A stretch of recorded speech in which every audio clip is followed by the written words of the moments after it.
The licensing, on the top right hand side, if you go to help, we go down to license info, Caddie will display your licensing. Now it can be that you've installed your Caddie software, you've already used your evaluation period, 14 days, then Caddie will ask you for a license key. Now it can be linked to different products. It can be like a professional, budget mechanical, budget survey, budget architectural. So now I'm going to show you how to force your license to use a specific key. Now if I go to my update activation, on my right hand side, Caddie will pick up the first license in the list. So as you can see, I've got more than one license on this PC.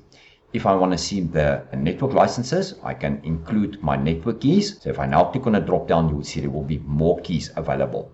You can be specific what key you would like to use. That's if you've got a setup like there's cloud licenses involved, there's professionals, there's budgets involved.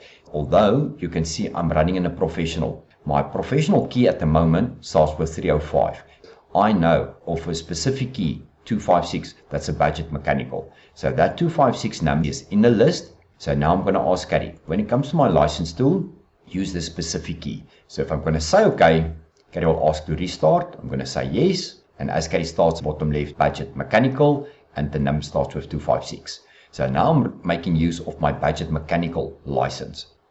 And as you can see on the top left-hand side, Caddie confirms budget mechanical. And now I just want to show if I want to go back to my original license, I go back to my license info and I can ask Caddie, use my local key on my PC. So as soon as I say local dongle, soft lock key, I'm going to say OK and Caddie will ask to restart again. And my license, I'm back on a professional.